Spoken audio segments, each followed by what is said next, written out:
Vasudevaya, Om Namo Bhagavate Vasudevaya, Om Namo Bhagavate Vasudevaya. This is the final verse from the Hari Bhakti Vilas of Sanatana Goswami, glorifying the Bhagavad Gita. So we can recite this verse together.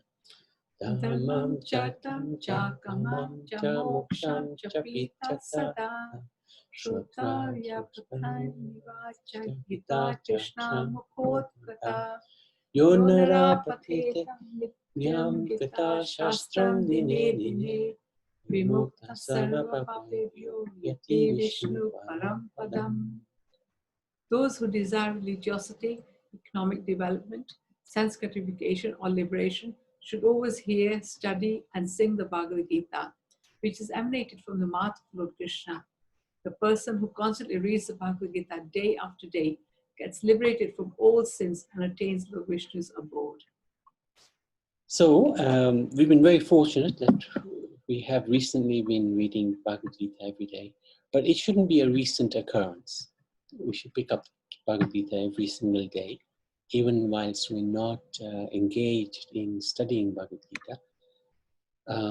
And even we may not fully understand what we're reading, just picking up the book, the wonderful scripture, and reading a verse or two, or even half a verse, even one word, will actually be of great benefit for us. So,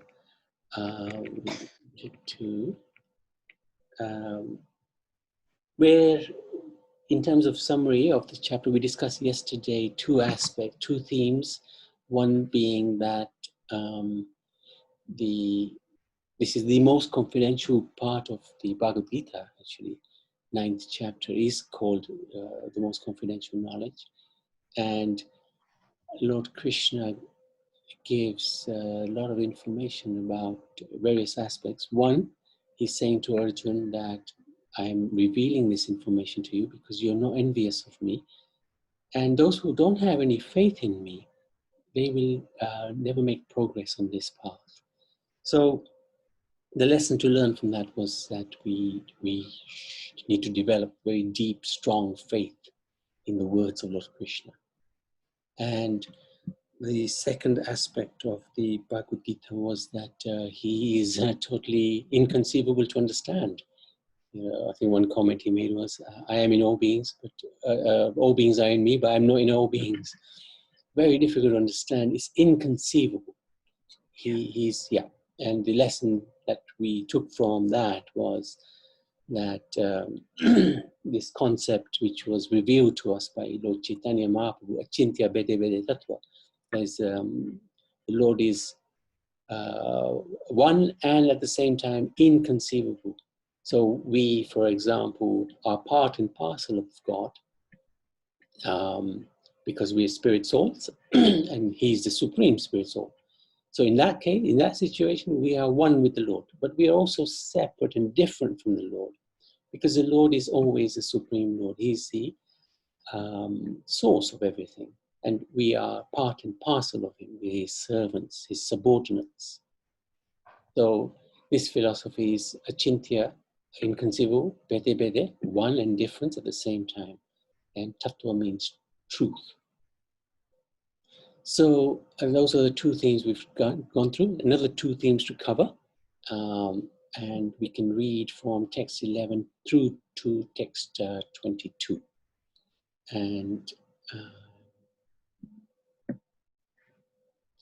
is any volunteers to read? Otherwise, I was going to ask. Can I read, Prabhu? Yes. Oh, Maitreya, very good. Text 11.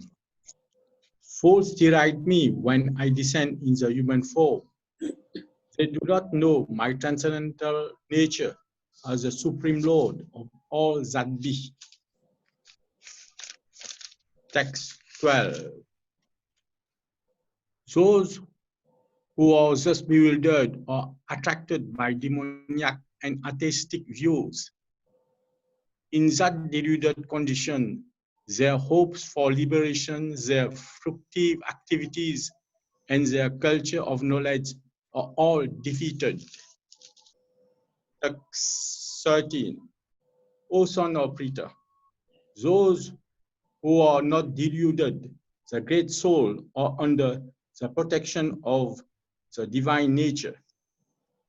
They are fully engaged in devotional service because they know me as the Supreme Personality of Godhead, original and inexhaustible. Text 14. Always chanting my glories, endeavoring with great determination, going down before me, this great soul perpetually worship me with devotion. Just 1 second there, Mitra Rishipu. Thank you for reading. These 11, 12 texts that we're going to read are littered with the most amazing texts, amazing verses. Number 11, fools deride me when I descend in this human form. This is a classic verse. 14, always chanting my glories, endeavoring with great determination, bowing down before me. These great souls perpetually worship me with devotion. Another incredible verse. Krishna is saying how the sages worship him by chanting his glories. And the next verse we're going to read, also please note this one, because we're going to look at this one in a little detail. How others worship him as one, or diverse, or as part of the universal form. So just please note that for the time being mentally. Sorry, Prabhu, carry on. Text 15. Others who engage in sacrifice for the cultivation of knowledge worship the Supreme Lord as a one without a second, as diverse in many, and in the universal form. Text 16. But it is I who am the ritual, I the sacrifice, the offering to the ancestors, the healing herb, the transcendental chant. I am the butter and the fire and the offering. Text 17. I am the father of this universe, the mother, the support, and the grandsire.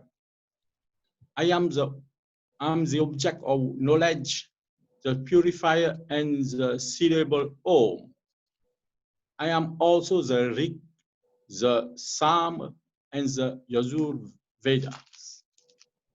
Text 18. I am the goal, the sustainer, the master, the witness, the abode, the refuge, and the most dear friend. I am the creation and the annihilation, the basis of everything, the resting place and the eternal seed. Text 19. O Arjuna, I give heed, and I withhold and send forth the rain. I am immortality, and I am also death personified. Both spirit and matter are in me. Text 20. Those who study the Vedas and drink the Soma juice, seeking the heavenly planet, worship me indirectly, purified of sinful reaction. They take birth on the pious heavenly planet of Indra, where they enjoy godly delights. Text 21. When they have thus enjoyed vast heavenly sense pleasure and the results of their pious activities are exhausted, they return to this mortal planet again. Just those who seek sense enjoyment by adhering to the principle of the three Vedas achieve only repeated birth and death. Text 22. But those who always worship me with exclusive devotion, meditating on my transcendental form, to them I carry what they lack and I preserve what they have. Thank you, Mitra Rishi. Can you just repeat that verse again? Because this is one of the Very important. key Yes. verses. But those who worship me with exclusive devotion, meditating on my transcendental form, to them I carry what they lack and I preserve what they have. So yeah, let me just check. Okay, actually, I've done it a little differently. Carry on, carry on. Text 23. Those who are devotees of other gods and who worship them with faith actually worship only me, O son of Kunti, but they do so in a wrong way. Text 24. I am the enjoyer, and I am the only enjoyer and master of all sacrifices. Therefore, those who do not recognize me, my true transcendental nature fall down. Text 25. Those who worship the demigods will take birth among the demigods. Those who worship the ancestors go to the ancestors. Those who worship ghosts and spirit will take birth among such beings, and those who worship me will live with me. So this word, sorry, 25, it shows that it's not the case. Many people who follow Hinduism believe that, oh, I can worship anybody I like and I end up in the same place. I'll end up in the supreme spiritual world. But here, Krishna is explaining, no, you worship the demigods, that's where you'll go. You worship the ancestors, that's where you go. If you worship the ghosts and the spirits, that's where you're going to be born. But those who worship him, they will go to him, which is the spiritual world. Sorry, carry on. Text 26. If one offers me with love and devotion a leaf, a flower, a fruit, or water, I will accept it. Text 27. Whatever you do, whatever you eat, whatever you offer or give away, and whatever austerities you perform, do that, O son of Kunti, as an offering to me. Text 28. In this way, you will be freed from bondage to work and its auspicious and inauspicious results. With your mind fixed on me, in this principle of renunciation, you will be liberated and come to me. Text 29.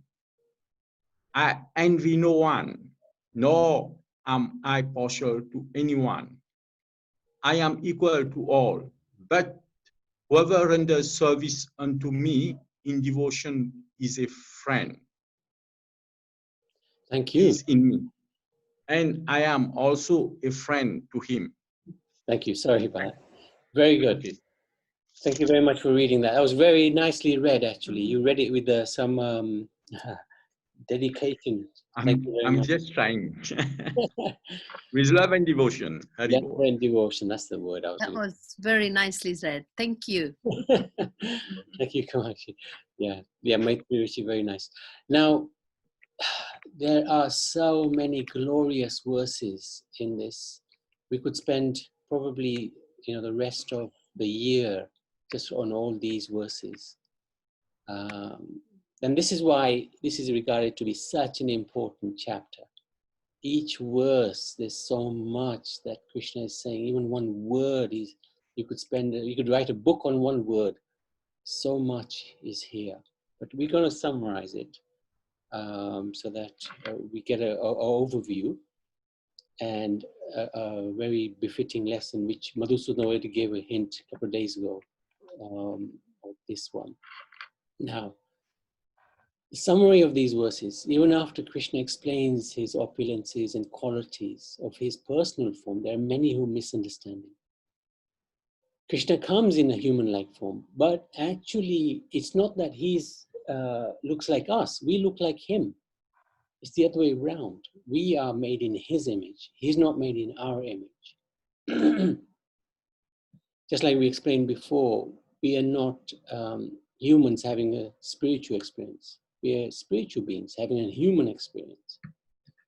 Others believe that a personal form of God is elementary or infantile concept. It limits the Lord. This is what one of the arguments that is put forward.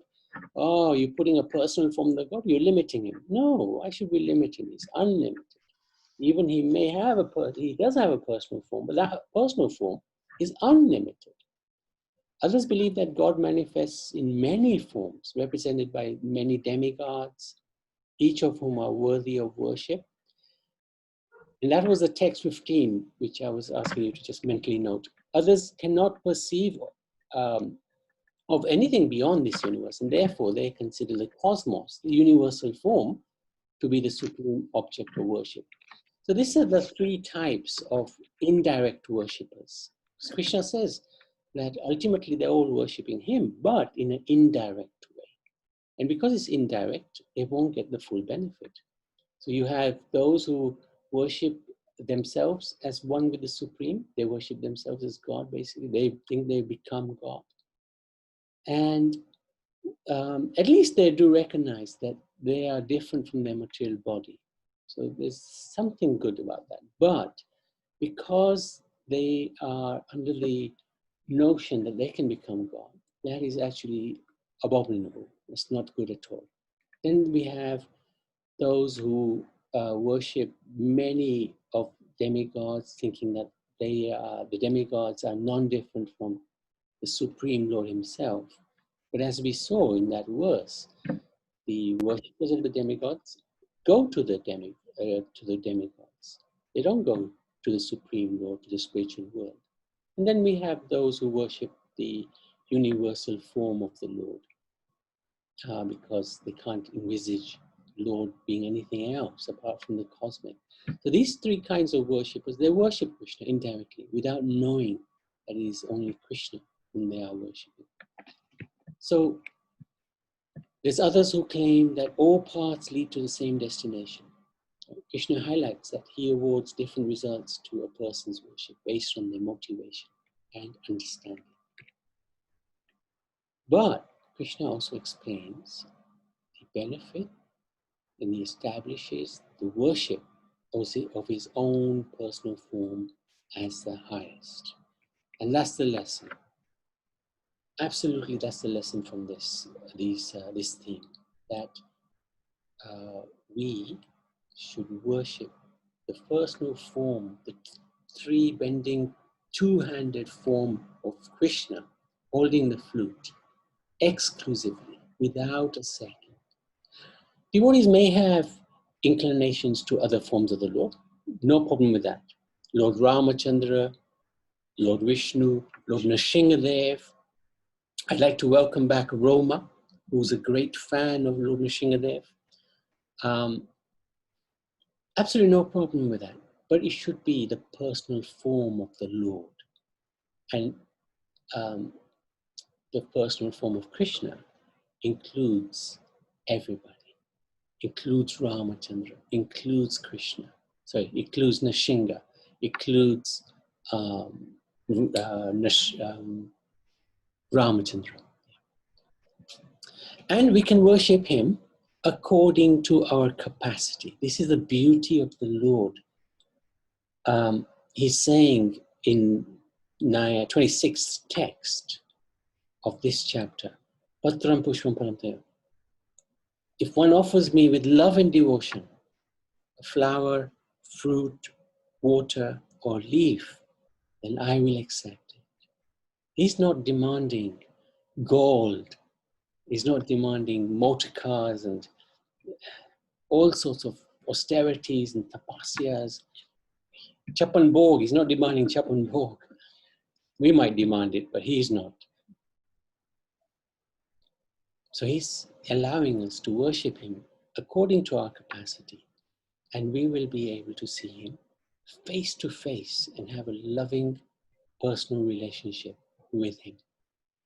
And this is the beauty of Krishna consciousness, Bhagavad Gita, because Krishna is very, very clearly explaining that if we worship his personal form, we will go back to Him.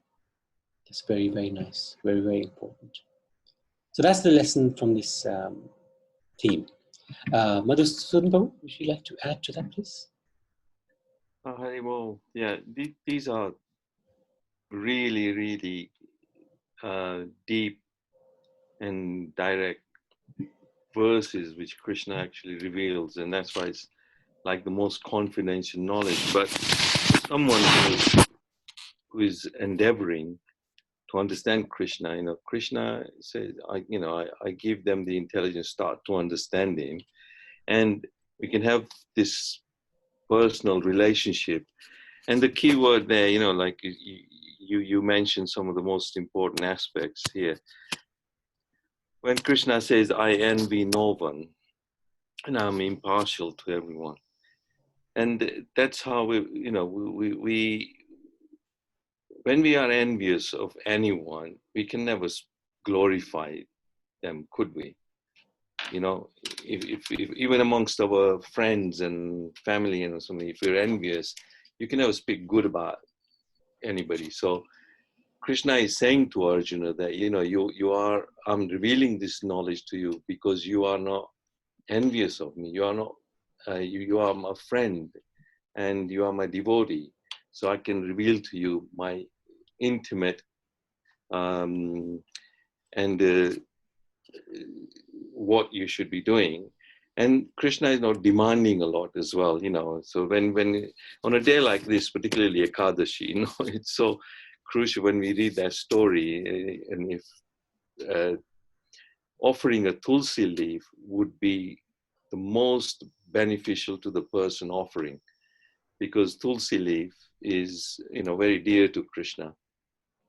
And I can tell you some personal experiences of offering tulsi leaf, and somebody who gave such importance to tulsi leaf. But even that's where we can start our bhakti, with just offering a leaf. Krishna, that's what he says he likes. Offer me with love, at least, a flower and water, a bit of water, a leaf, and he accepts it, So yeah, we can cook a nice sabji out of the leaves and offer it. That's good. And then we can offer him a fruit, and so that's all. That's where our bhakti starts, and that's how a personal relation starts. When we get to know somebody in our everyday life as well, we experience that when we first, we want to know something, and when two people meet and they fall in love, and what's the first thing they do? They buy him a bunch of flowers, Then they start, bit of, chocolates or something like that, sweets. They cook some nice gulab jamuns or rasgullas and then offer them. And then they may start, a heavy meal together. And that's how personal relation starts, So this is a loving relationship. And so crucial verses here where Krishna is very clear. But certainly, all roads don't lead to the same path, You go somewhere, if you're going towards Manchester, don't expect to get to London unless you reroute yourself, Yeah. Thank you. Hare Krishna. Thank you very much. Any questions, any comments? I think Naniben has a question. Can you hear me, Prabhuji? No, we can't. Wait, you can shout a little bit. Can you? Because I got a new gadget today, trying to add a microphone to my computer. So I'm just trying that. So can you hear me? You're very soft. Very faint. Okay, then I then give me 5 minutes because I'll have to put it on my iPad rather than on my computer. Okay. But if you have a question, do you have a question? I don't have a question at the moment. No, Prabhuji. Okay, no. that's fine. Anybody like to ask anything or want any clarification or any realization that you have from this? Maitri Rishi, you like to? Lord Krishna also say us in the Bhagavad Gita, text 22, those who worship me with exclusive devotion, meditating on my transcendental form, to them I carry what they lack and I preserve what they have. Mm. So the Lord help us in our weakness also. Ah, yes. Yes. Very nice point. Such an important verse. All of these verses are actually phenomenal verses. But the essence is, what he's explaining to us is there's many different types of worshippers. And they will worship sometimes to become God, like he's saying here, or they may worship the demigods to get some material benefits from them, or they may just worship the cosmos because they don't understand anything else. Or they may worship, they may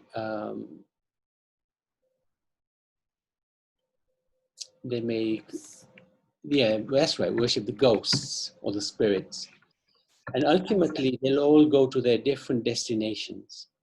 However, what Krishna is very clearly explaining here is that one who worships him with exclusive devotion, then we will end up with Krishna in his exclusive world. And nothing will be lost. If we're lacking anything, he'll make it up. If we've got something, he'll make sure we preserve it. But we're not talking about bank balance. Bank balance will go anyway. That will never get preserved. This is the spiritual bank account we're talking about. So if there's anybody with any doubts, you're welcome to share your doubts. And if you don't feel like doing that out in the open, you certainly can do one-to-one. I like this Nabi, where Krishna is saying, I'm the healing herb. Yeah. We're all hoping that, there is some Ayurvedic position. Somehow Krishna will... actually, it's true, because when you say healing herb, when you're relying on Ayurvedic and the healing herb, even like Arjuna, Hanuman had to go and find the Sanjeevani for Lakshman. And he comes as Dhanvantari as well. That's right. God of medicine. So actually, herbal or the Ayurvedic style is a very natural way of curing any ailments. Yeah, and in order to remain ourselves safe, the advice would be that, if we stick to Ayurvedic kind of the herbs, healing herbs, increase our intake of vitamin C, D, they'll boost our immune system and remain healthy.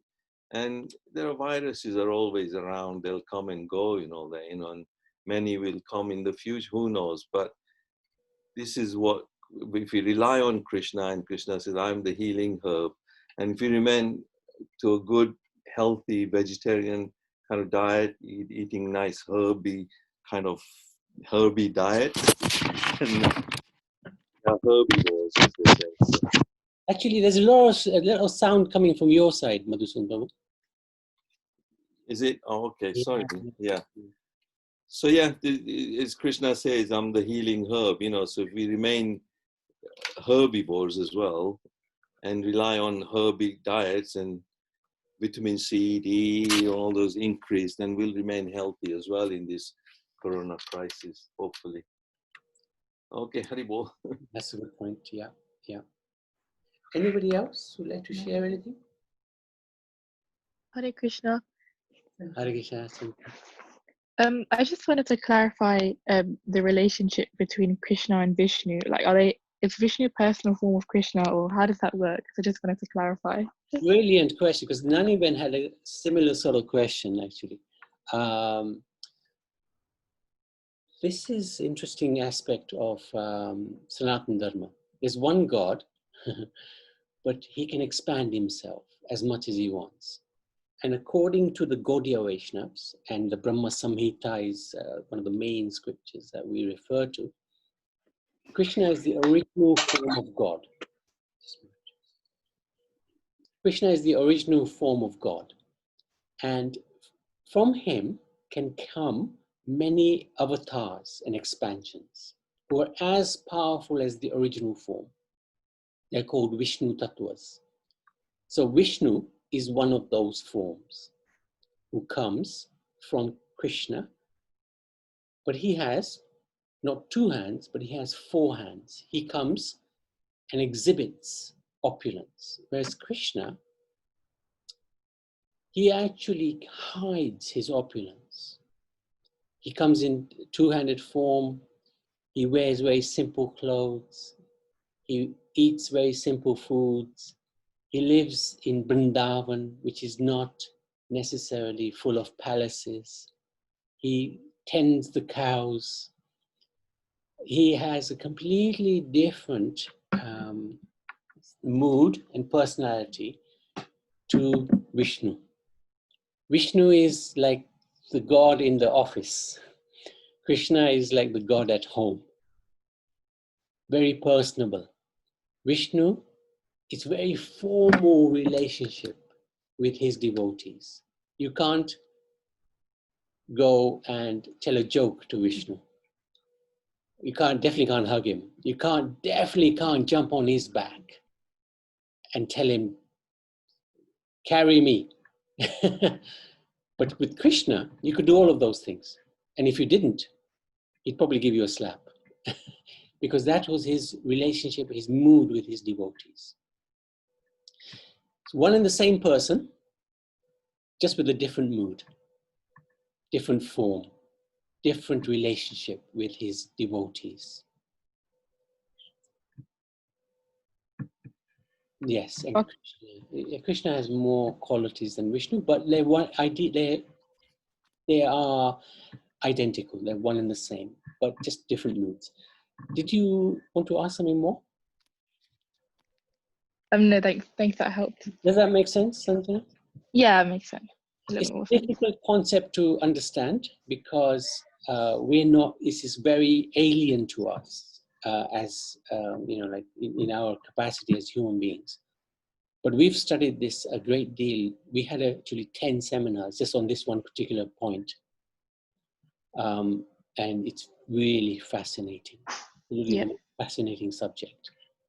And also, Navi, people get confused, like, they think Brahma, Vishnu, and Mahesh, but they're just within this universe. And then there is the Mahavishnu, Garbhodakasaya Vishnu, and Kshirodakasaya Vishnu. So that Krishna expands to maintain universes and all that. So that's right. It is a deep concept, actually, but this, in one sense, when Krishna expands into the first form, like Balaram, Sankarshan, and all that, there are these empowered expansions, and they're to carry out the different functions.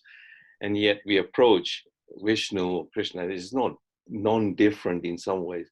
But there's a difference between demigod and Vishnu, because demigods are like heads of departments within a universe. So they are material personalities as well. So we can't get confused in that way, but Vishnu is still a very spiritual, empowered entity of Krishna. Mm-hmm. I was just thinking, did we discuss the material and spirituals yesterday? We didn't.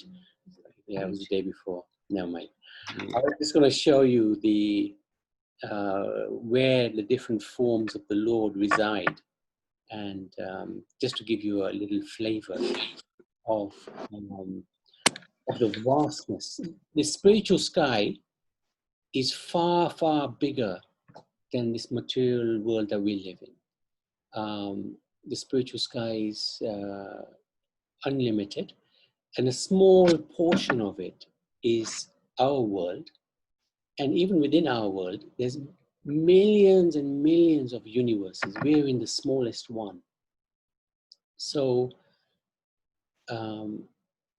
that's one of the reasons why Krishna expands himself unlimitedly. There are, just like it said that there are waves in the ocean, there are that many, if not more, incarnations of the Lord, uncountable.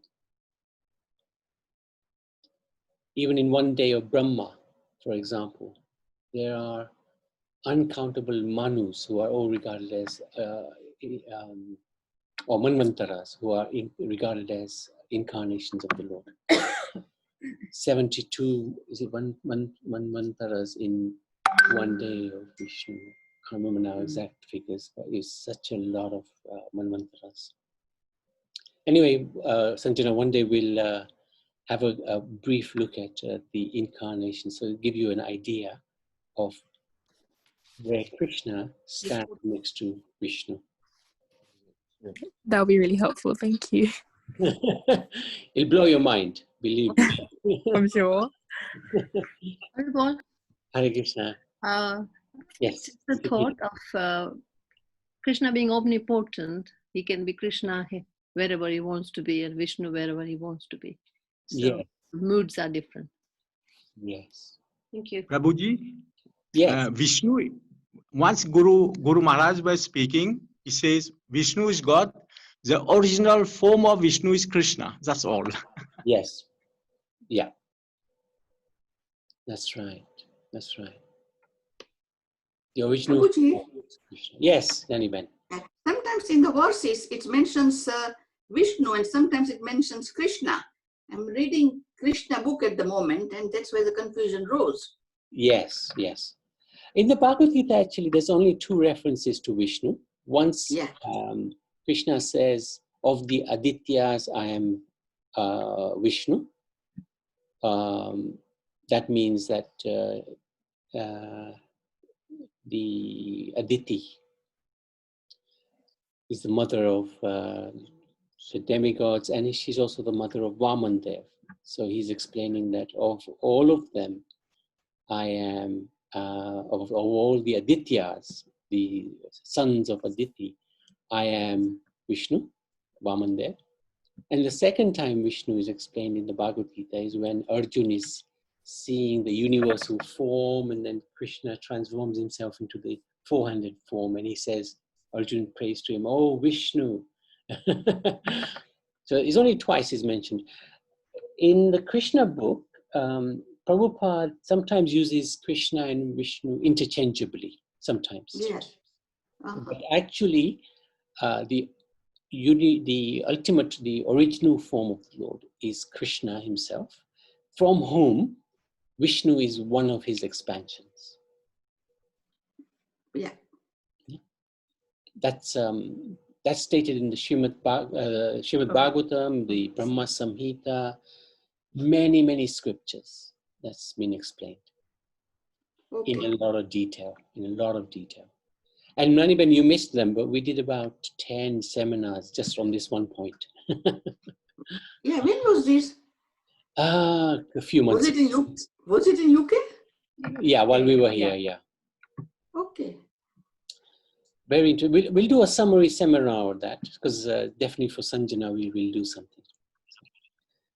So if Path, are you there with us? You can perhaps read Partha? Yeah. Okay. Read from 30 to 34, please. Okay. Thank you. Text 30.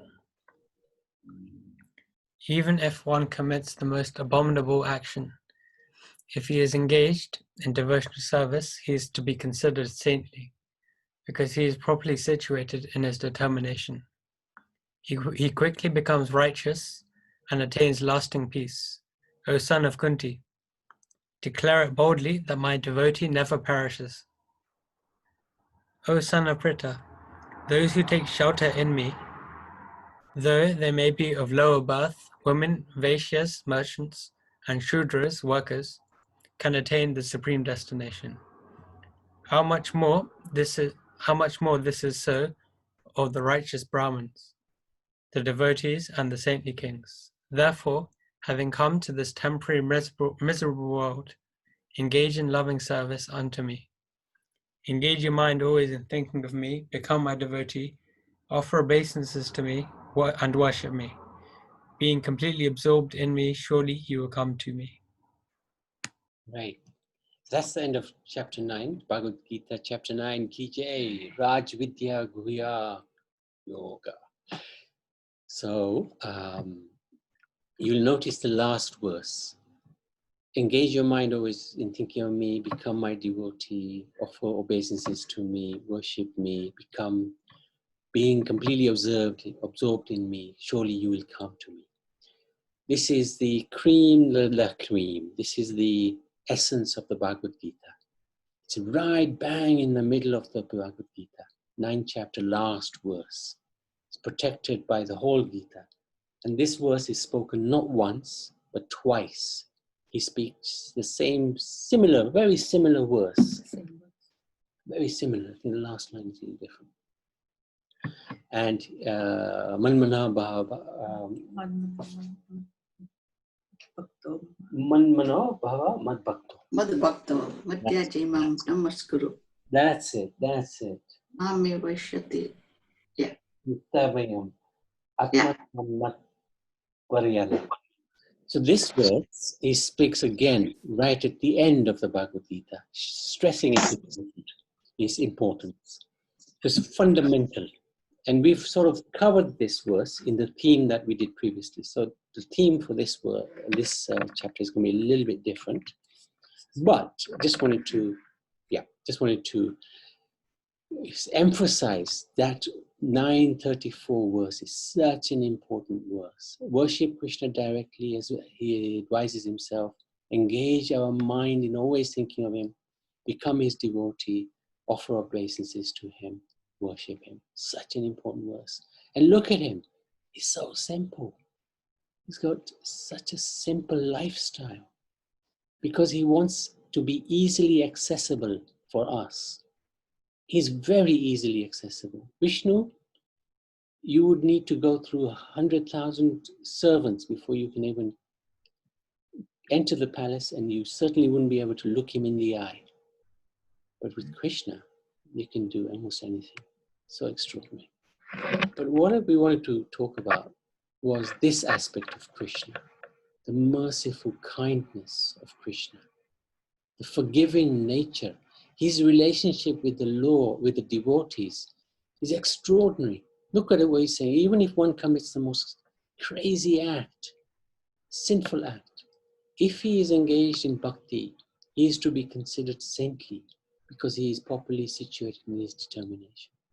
He quickly becomes righteous and attains lasting peace. O son of Kunti, look at this. Declare it boldly that my devotee never perishes.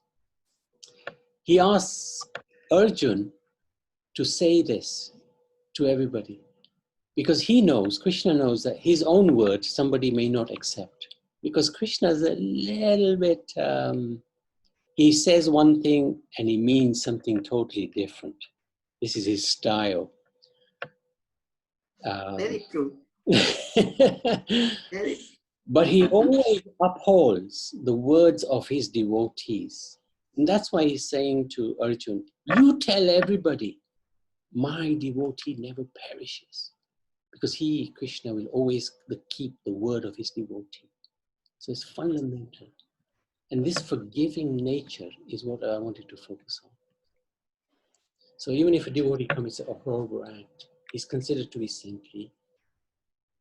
Not that it's a license that we continue to perform crazy acts, but he does allow his nature of forgiveness to enter in his relationship with his devotees. By thinking of Krishna, offering obeisances, being absorbed in him, regardless of one's position, one can go back to God. So this lesson from here is about forgiveness. Right? Forgive and be forgiven. Everybody makes mistakes in life. And probably will do it again and again. And that's due to our past conditioning, our past lives in the material world. We're used to behaving not so well. We're bound to make mistakes. We just programmed that way, yeah. Through the modes, through our behavior, through the samskars that we've inherited from our past life. But Krishna is so forgiving in understanding. And one of our acharyas, Vishwanath Chakravarti Thakur, described 5 types of people. The 5th class of person is one who sees bad in everybody. There's good in everybody, there's bad in it, but he will only see the bad. He will ignore the good. We may know people like this. Right? They'll only see bad. They'll only whinge. They'll never see anything good in anyone. The 4th class of person is one who sees good and bad, but he'll only focus on the bad qualities of a person. Again, we will come across many people like this. They'll see, oh, he's doing good, he's doing bad, but they'll only focus on the bad. Then the third class of person is one who sees good and bad in equal measure. So he'll see somebody doing good things, somebody doing bad things, and he'll be balanced in his opinion. He'll see both.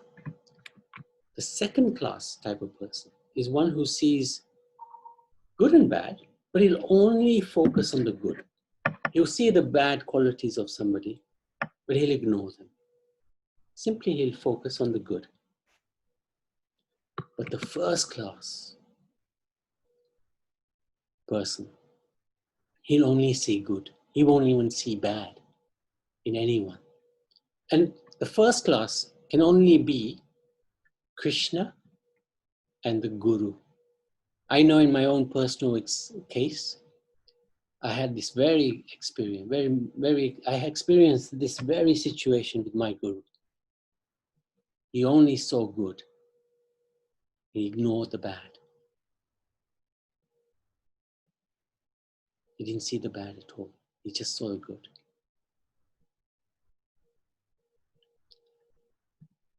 And Krishna, even when Shishupal was insulting him, insulted him so many times. But every one of his insults he accepted as a compliment. Can you imagine if somebody insults you? We'd be thinking about that for years and years to come. But Krishna was being insulted by Shishupal and he was taking it as a compliment. But as soon as Shishupal started insulting Sahadev and Yudhishthir and Bhishma, that's when Krishna took out the chakra and chopped his head off. When Aghasur swallowed all of the cowherd boys, but at the very last moment, Aghasur thought, wow, how wonderful these cowherd boys are so happy in the presence of Krishna. Wonder what it's like. That one thought, Krishna magnified that one thought and gave him liberation into the spiritual world. Putana fed him poison, but he did not recognize the poison. He accepted it as milk and he gave a promotion to the spiritual world as mother. Who can do that? Only Krishna. But what we can do at least is if we have been offended by somebody, somebody's hurt us, and they've asked for forgiveness, we forgive them. If they haven't asked for forgiveness, we still forgive them. Because if we don't, we hurt ourselves more than anybody else. This forgiving quality is very, very important. We can't be first class because that's only Krishna and the Guru. But we can still forgive. And if we forgive, then Krishna will also look at us favorably. Everybody will have a situation like this where we've been hurt by somebody in the past. But if we let that hurt linger on in our minds and hearts, we only hurt ourselves. It's like holding hot coal. We're just hurting ourselves. The other person probably doesn't even realize, probably has forgotten, but we're still holding on to it. There's one example of in Shastras. I can't recall exactly who they are. I think Vishwamitra was one of them. He was insulted by somebody a few kalpas before. Kalpas is a long time. And when he met him again, after a couple of kalpas, he remembered his offense. That person had offended him. So when somebody offends us, no doubt it hurts. No doubt about it. And we'll remember it for a long time.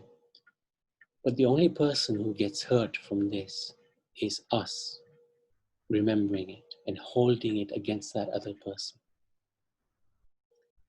I know it's not an easy lesson because it's a question of a life experience. But scriptures advise this, sadhus advise this, gurus advise this. So if we can become forgiving in our nature, then we can expect glory to come our way. Madhusan Prabhu? Yeah, Haribol. Yeah, very nice. Coming to the end of the middle of this Bhagavad Gita, chapter 9, and these points that You're still making noise your side. We're hearing our side. You might not hear it your side. Oh, I don't know why is that. There again. Is that the volume? Is that okay? Can you hear me all right? That's good, yeah. Yeah, maybe I'm speaking softly. Yeah, these are this lesson is very important, and for us to start seeing good in everyone, and there is bad, good and bad, but like to say, even I had experience of Guru Maharaj, who would, the spiritual master, all the sadhus, they try to see the best in everyone, and a good. No matter what small amount or little thing that we do, they see that, and then we all got qualities, but then, like you said, the most abominable acts, we don't know, previous births and this and that, what kind of actions we've done. I worked last 10 years, I worked in a young offenders institute, where I worked with young boys, only 14, 15, 20-year-old kids, who had stabbed and murdered and all that. And they have this heavy burden of that crime on their, in their heart, and they're carrying that. And nobody is there to sort of guide them, tell them how to overcome that, but they're going to carry that. There's a reaction to it. In what lifetime they will have to repay their owner, who knows, but I used to work closely with them. They're decent human beings, and they would label themselves as murderer and criminal and this and that. And I would work with them and say, well, you're not a criminal, you're not a murderer. You've done a criminal act, okay. Your action was bad. But deep down, you're still a human being, You still want to try to bring out this good quality. So I have to try and see the good in them, that you still have that goodness. And maybe this is something you've done an act, is a time to pay. I wish I can show you directly how you can overcome that burden in an easy way by just surrendering to Krishna, chanting his name, mantras, Narsingadeva prayers. This can help them. But obviously, they never slept very well at night. They would come in the morning and I said, I was sleeping under my bed. I couldn't sleep. I was having nightmares and this and that. Souls are going through so many very, very, dangerous situations they've been in or committed or acts, and so they're tortured. But Krishna is so kind and merciful, and in Kali Yuga it's very difficult. We get knowledge of all these external things, all that, but not this kind of knowledge where we can save ourselves and rescue ourselves from this material pangs here. But Chaitanya Mahaprabhu, Krishna has come as Chaitanya Mahaprabhu. He's so merciful that he has come to try to deliver all of us. And all he would just say is, just Haribol, just chant the holy names of Krishna. Just chant and you'll be saved. Even he saved Jaga and Madai, if you know the story of it. You will have covered that at some point, But that's his nature, and Krishna has come as Chaitanya Mahaprabhu. He's so merciful as an incarnation for this Kali Yuga. And all he's given us is a simple process. So just start chanting the names of Krishna.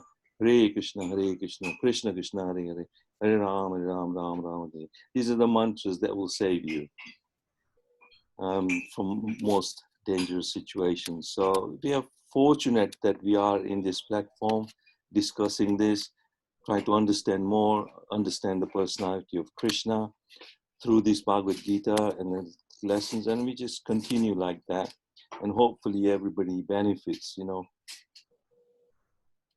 Okay, thank you. Actually, what it is, I think at the background, maybe Kamakshi is doing some washing up or something. Yeah. But it comes through. So, Okay, I hope it did come through again. okay, any questions or any comments? Any doubts that devotees may have on this point? You're welcome to share. Prabhuji, Yeah. it's a bit difficult to understand Krishna forgiving Putana, who was of a demoniacal nature, demoniacal person rather, and all her life she was like that, and in the end Krishna delivers her. So does this, if he can do this to Putana, I'm sure he can do this the same thing to us human beings. That's right. Only thing was because she was fully conscious of him, especially at the end. So same with Kamsa. His whole life, he was completely scared of Krishna. So he was actually engaged in bhakti, but in an unfavorable way. Yes. So whether it's favorable or unfavorable, Krishna will still be impartial. He says in this verse as well, in this chapter, I am impartial.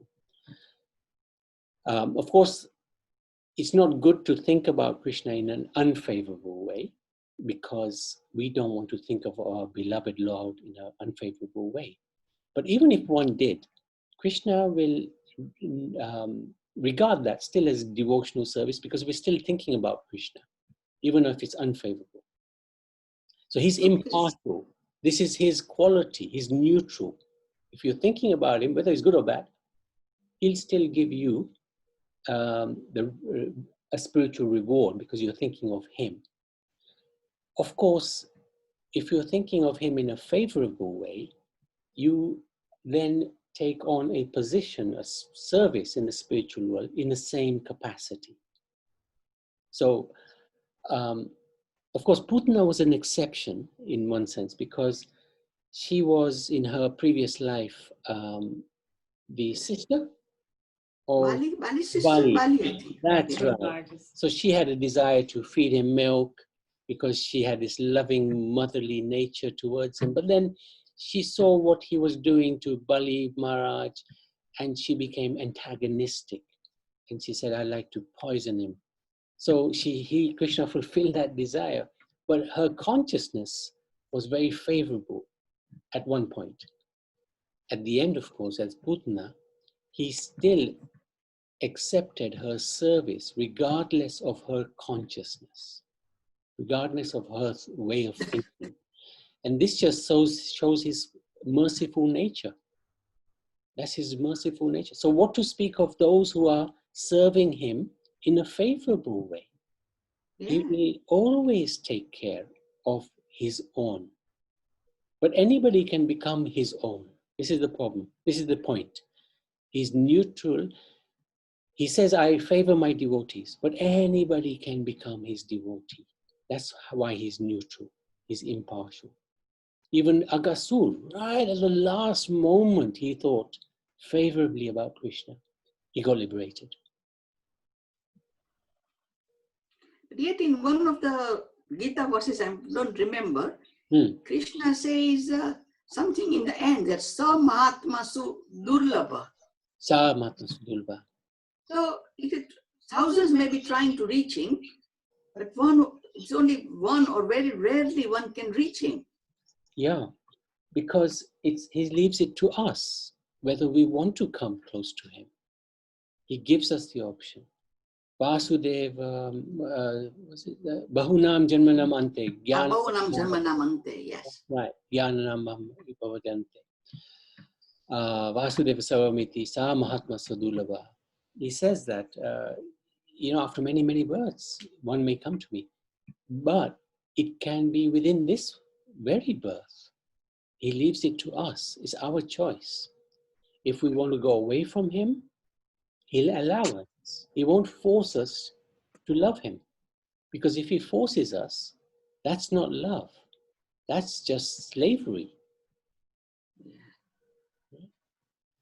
If he allows us our freedom, unfortunately, we can misuse our freedom and go away from him. But if we use our freedom appropriately, then he welcomes us with open arms.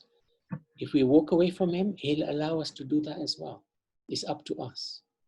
He gives us a choice. Okay. And we've taken the choice of going towards him. You've taken so many steps towards him, and he's going to take so many steps towards you. Not more than you can run towards him, he will run towards you. Yeah. That's guaranteed. Okay. Thank you very much, Naniben. Any other doubts, any other questions, any other comments?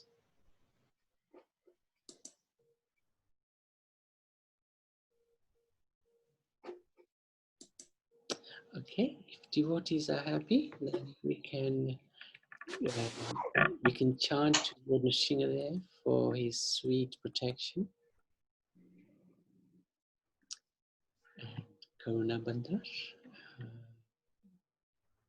Hare Krishna. Hare Krishna. Thank you very much.